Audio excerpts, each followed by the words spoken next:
Ignition sequence start.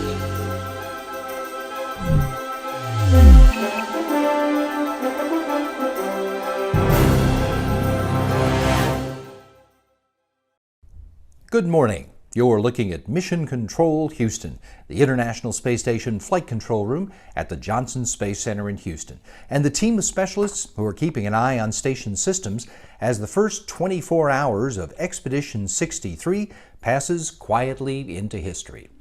Commander Chris Cassidy and flight engineers Anatoly Ivanishin and Ivan Wagner are in an extended sleep period to get their days and nights realigned with the ground teams after a long day seeing off a trio of crew members who returned to Earth early Friday morning. Welcome to Space to Ground. I'm Kayla LaFrance. As we count up to 20 years aboard the International Space Station, we reflect on a historic moment of adversity and triumph. Hey, Houston, we've had a problem here. This week marks the 50th anniversary of the flight of Apollo 13.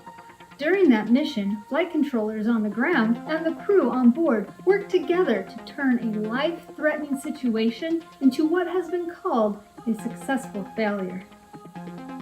This week on the orbiting laboratory, Russian cosmonaut Oleg Skripochka handed over command of the station to NASA astronaut Chris Cassidy, who arrived on a Soyuz with his crewmates last week. Skripochka and crewmates NASA astronauts Jessica Meir and Andrew Morgan then said their farewells as the hatch was closed to their Soyuz MS-15 spacecraft. They undocked from the station to return home, bringing their Expedition 62 mission to an end. After the nearly 4-hour journey, the crew landed safely in Kazakhstan and were greeted by a recovery team before they parted ways to head off to their home nations. The next planned crewed flight to the space station, currently set for May, will be a special one, with the arrival of 2 NASA astronauts aboard the SpaceX Crew Dragon. And if you look closely, you might see the return of an old friend. The retired NASA worm logo is making a comeback to help capture the excitement of a new modern era of human spaceflight. It will make an appearance on the side of the Falcon 9 launch vehicle that will ferry Bob Behnken and Doug Hurley to the International Space Station as part of the Demo 2 flight, making the return of human spaceflight on American rockets from American soil. Keep sending in your questions using the hashtag AskNASA. And for more information on the incredible mission of Apollo 13, we invite you to download episode number 139 of Houston, We Have a Podcast, where you can hear the thoughts of crew members James Lovell and Fred Hayes about their fateful mission. We'll see you next week.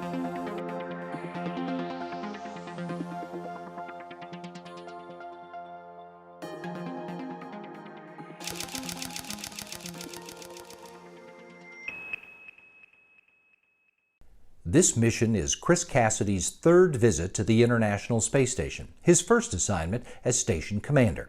And despite having already spent 182 days in space at the time he launched, most of that on board this space station, Cassidy says he'll be savoring every minute of this flight.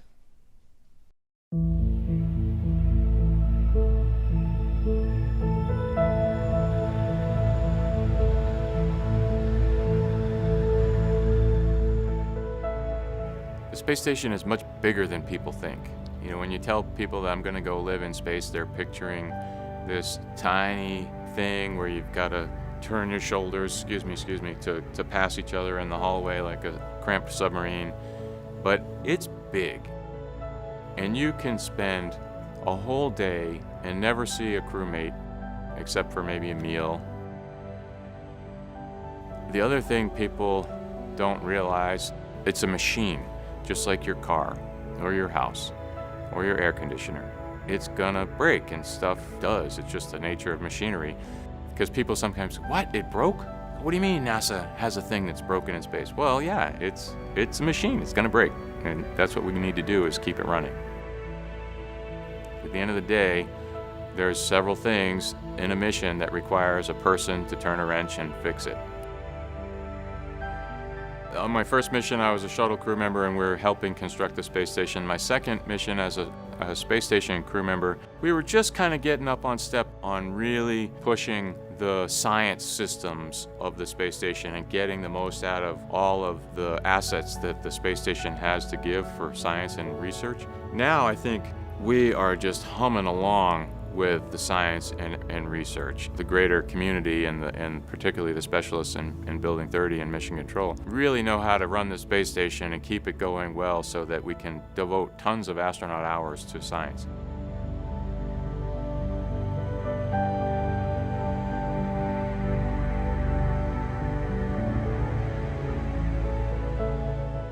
That anniversary is kind of special to me in the sense that Bill Shepard was the commander of Expedition 1, United States Navy SEAL, and I will be the commander of Expedition 63, 20 years later, a United States Navy SEAL. So there's been 3 of us, Shep, myself, and now Johnny Kim, who have come from the SEAL community to be astronauts, and I think it's really pretty cool that there's the bookends of the 20 years of station will be commanded by Shep and myself.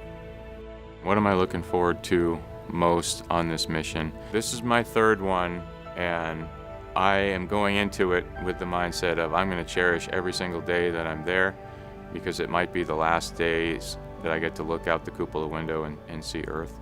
So I'm really looking forward to appreciating every one of those days. I'll be happy to get back to Earth, to be with my family, but I'm really looking forward to valuing each of those days while I'm there. I'm astronaut Chris Cassidy. Thanks for being part of Expedition 63.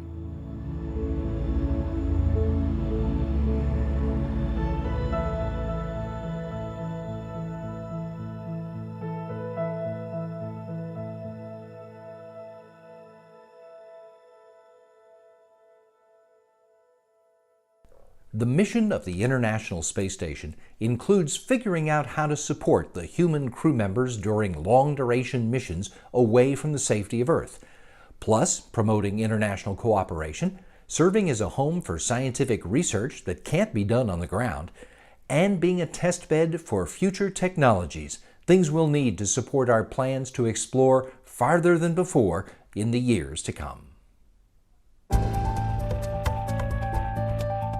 Making Space for Technology Development. Presented by Science at NASA. The International Space Station, or ISS, is Earth's only orbiting laboratory. That's important because it not only allows us to conduct research that benefits all of us on Earth, it also provides the only microgravity environment in which we can test technologies critical to our deep space exploration in the near and far-term future. Here, engineering models can be validated, and new technologies and systems for future missions can be demonstrated, without risk to crew members. Historically, the Mercury program enabled the Gemini program, which in turn enabled the Apollo program through technology and systems advancements. Today, the space station is giving us a similar experience in long-duration spacecraft operations and serving as a testbed for new technologies and upgraded vehicle systems, which are enabling future missions. Dave Horniak is NASA's ISS Technology Demonstration Research Portfolio Manager. He notes the ISS lets us demonstrate that a technology works as intended in a spacecraft environment. Demonstrations on the space station inform operators and flight crews how the system operates, proves interoperability with other systems, and demonstrates system safety and reliability. There are many technologies and capabilities that need to be developed as we move forward to the Moon and onto Mars. For example, researchers have recently tested a new design of solar array that will be used on the first module for the Deep Space Gateway, our future space station that will serve as a home base for astronaut expeditions to the Moon. Solar arrays in operation right now need to unfold before becoming active. But new designs allow future solar arrays to roll out and also retract. They were tested for strength and durability on the ISS and were designed to be more compact than current rigid panels. NASA's Orion Multipurpose Crew Vehicle is a 4-person exploration craft designed to take astronauts farther in space than anyone has gone before. Its backup navigation system uses a new technology that is optically based. It captures images of the Moon or Earth, and based on their size and angle, an algorithm determines Orion's location. These optics can't be tested on Earth because our atmosphere would distort the images enough to make the algorithm inaccurate. Aboard the ISS, however, the algorithm was confirmed to work properly. A secondary benefit is the system was tested at spacecraft speed, making for a realistic navigation scenario. As people travel deeper into space, they'll need solutions to a variety of safety challenges. For instance, if a fire breaks out, how fast can it grow and spread in a microgravity environment? NASA's Spacecraft Fire Safety, or SAFFIRE program, has already conducted a series of experiments on 3 ISS cargo vehicles to measure flame growth, oxygen use, and combustion products. Results are helping to improve spacecraft fire detection, response and extinguishment, and crew protection. Ultimately, says Hornyak, technology and operations demonstrations occurring on the ISS today are guiding our planning, reducing risk, and providing capabilities to enable future exploration missions. For more inside information about the tech being tested aboard the station, visit www.nasa.gov/ISS-science. For more on the science of space exploration, visit science.nasa.gov.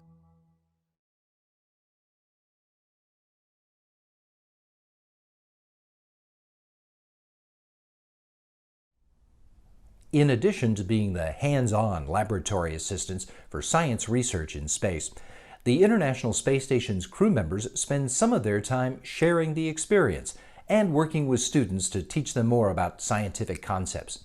Astronaut Scott Tingle made this demonstration video about the importance of nutrition for men and women who are of this planet, if not on it at the moment.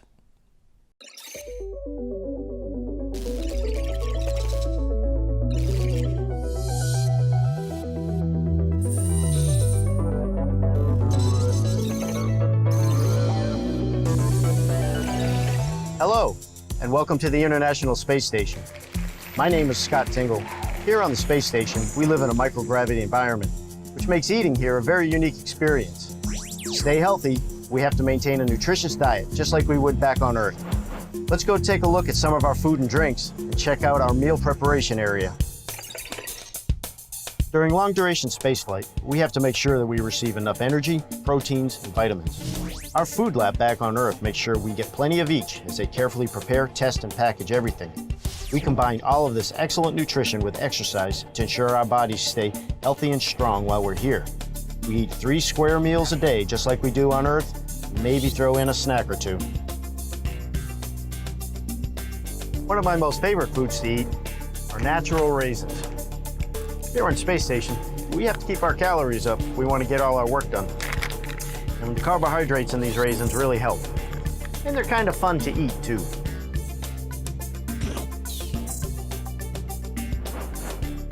And how do we stay hydrated in microgravity? With these special pouches. They're filled with water, and we use a straw that has a one-way valve that prevents water from floating out of the pouch while we're not drinking from it. Here's a liquid drink. This is a tropical punch for today. I love drinking fluids on station.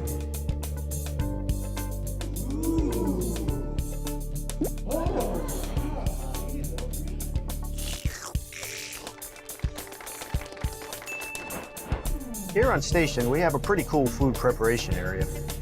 We have a place to get fresh water for us to drink or to put in our rehydratable foods. And we also have an oven to put food in. We pick out some of our favorite foods, chicken fajita for me. Put it in the oven. Close the door and turn it on. In about 15 minutes, I'm gonna have a warm meal. Thanks for exploring a little nutrition with me. I'm gonna send you back to Earth so you can create your very own astronaut menus. See you again soon.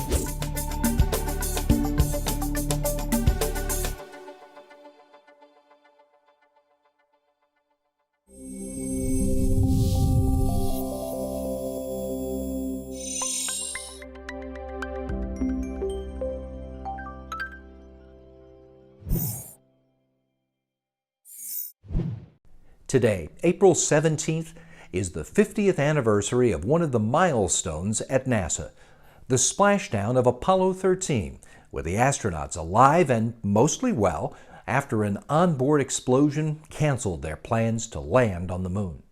The program that made good on a president's challenge to America also had the profound effect of inspiring much of a generation of Americans to a lifetime of exploration that continues right up to today and tomorrow. The exploration of space will go ahead, whether we join in it or not. And it is one of the great adventures of all time. And no nation which expects to be the leader of other nations Can expect to stay behind. But why, some say, the moon? Why choose this as our goal? Why climb the highest mountain? Why, 35 years ago, fly the Atlantic? Why does Rice play Texas? We choose to go to the moon. We choose to go to the moon. We choose to go to the moon in this decade. It's one small step for man, one giant leap for mankind.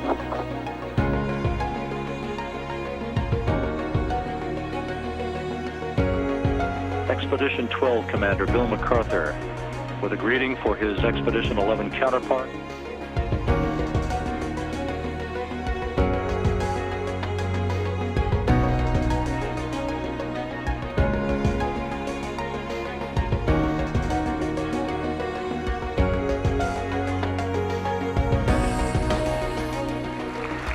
Because of your work, because of the ingenuity, dedication, and entrepreneurial spirit reflected in this room and throughout the American space enterprise.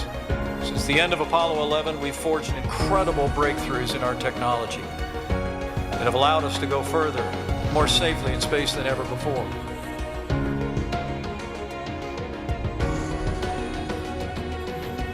And let me be clear.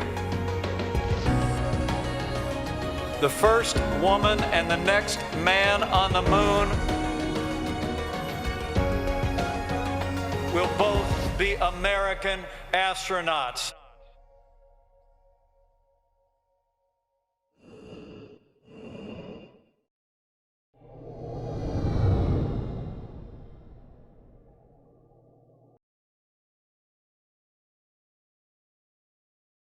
This coming Wednesday, April 22nd, is Earth Day, and it's the 50th anniversary of the first observance.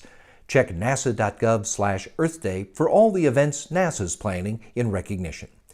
For astronaut Drew Morgan, he took time 2 weeks ago, while getting packed up to return to Earth, for a long look out the window, taking pictures of the planet that is the focus of the upcoming event.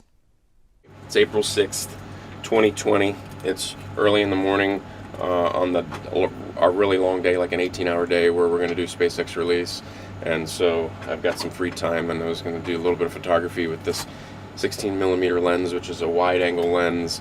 It's kind of nice because it captures pieces of the space station as well as pieces of the window, and it kind of frames the pictures nicely. It does cause a little bit of distortion, exaggerates the curvature of the Earth, but I like them because it kind of gives the pictures a more spacey feel when you can see the ISS and the window and the curvature of the Earth. So taking some photos here. So we're flying northeast across, just flew across the Red Sea. Now this is Saudi Arabia.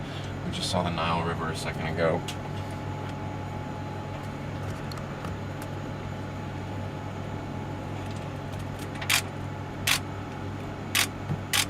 Sinai Peninsula right over here. Sinai. See the Nile River there?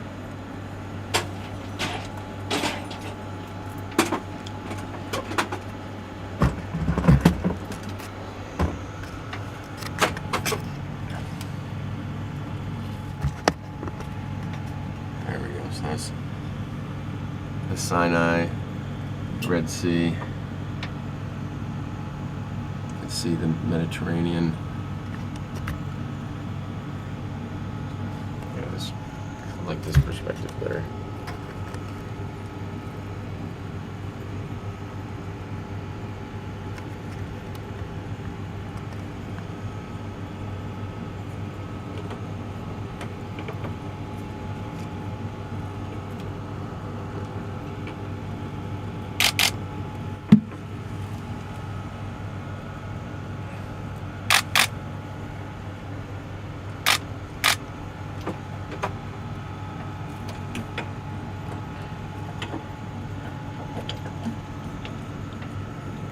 see the full Nile River out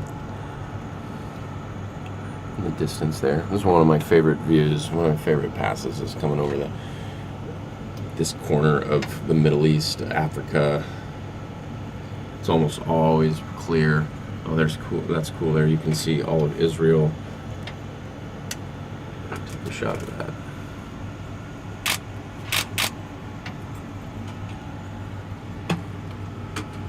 And the Dead Sea. You can see the Dead Sea.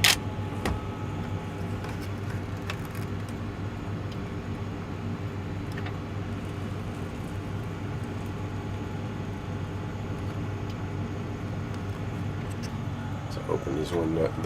This is the last window I hadn't opened up yet. This looks the back half of the ISS, and there's the Russian segment and the Progress vehicle, and there's the Red Sea back there behind us as we passed over.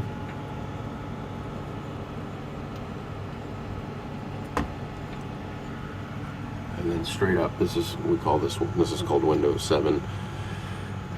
This is looking, we'll say nadir, or straight down at the Earth.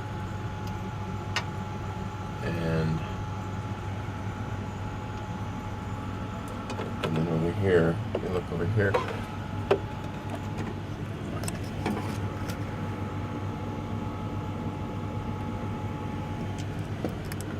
that's the Cygnus vehicle there. That'll be here for a couple more weeks into May. But looking down, that's the Arabian Gulf or the Persian Gulf, depending on your perspective. And now we're crossing over into Iran.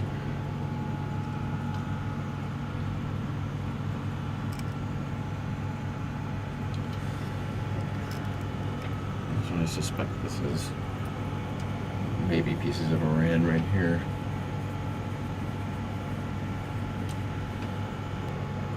And this is the, I had to double check my math there, but yeah, that's the Caspian Sea here.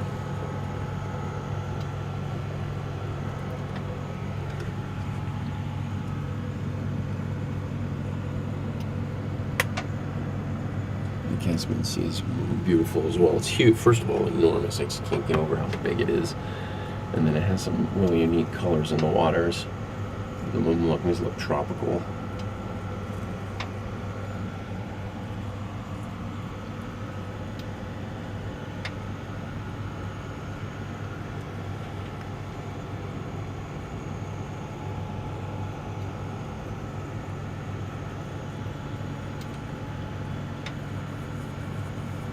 So as we make our way in the velocity vector, the direction that we're traveling right now, so we're still on an ascending nose, so we're still traveling northeast over the Earth, and then eventually we'll start heading south as we hit the transition point where we go from an ascending to descending node. So it'll be about 51 degrees north latitude, and then we'll start heading south. And then as it works right now, we'll hit sunset kind of over the Sea of Japan. Japan here, shortly. So we're in the middle of Asia now, over Kazakhstan somewhere. A lot of cloud cover, not a whole lot to see. A little bit of earth limb here.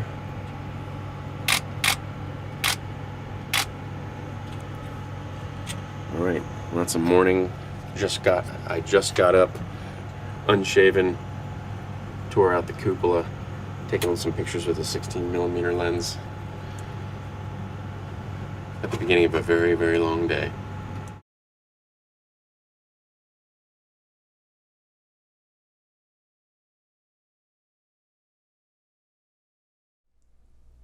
In the 19-plus years of continuous human habitation of the International Space Station, many of the 240 different human beings who have been there have had a profound shift in their worldview.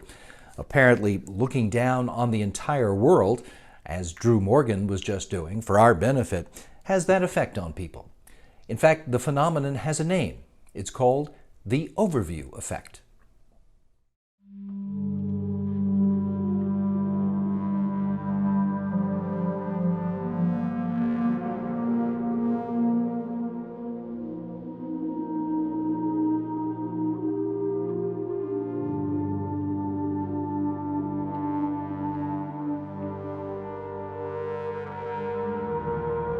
We have ignition sequence start. 5, 4, 3, 2, all engines running.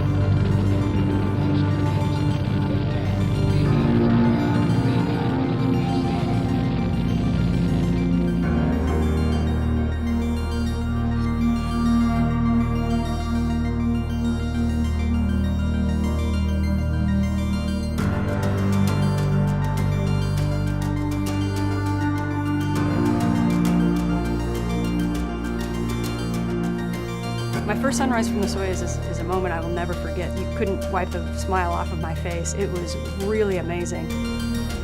Experiencing the views of the Earth, it's just, so incredible.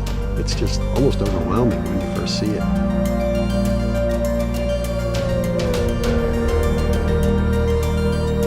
As much as we love the pictures that we bring back, it's not the same as seeing it yourself.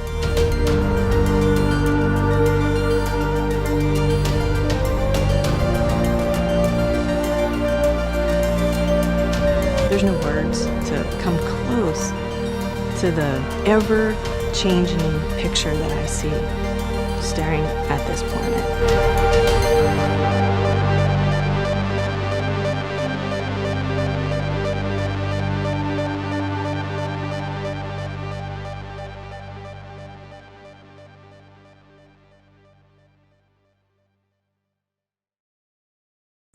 If you'd like another look at the stories we feature today, check us out. We're on YouTube and Facebook at the addresses right there on your screen. And be sure to look around because you will find lots of other cool stuff about NASA and America's human spaceflight program. If you're going to be out on the internet anyway, you can also easily check out Houston, We Have a Podcast. That's where we talk to folks about their work in all aspects of space exploration. We post new episodes every Friday. Today, in recognition of the Soyuz landing and return to Earth of the Expedition 62 crew members, Gary Jordan has put together a first-person narrative to take you along on a trip to Kazakhstan to pick up station crew members when they go bump in the desert. It's a good listen. And next Wednesday, by the way, special for Earth Day, we'll post early with a talk with the scientist in charge of Earth observation experiments on the space station and learn about the value of what they can see down here from up there. Go to nasa.gov/podcasts for today's episode. It's where you'll find all of our previous episodes too, and the full library of all the NASA podcasts, all of which you can also listen to on Apple Podcasts, Google Podcasts, and SoundCloud.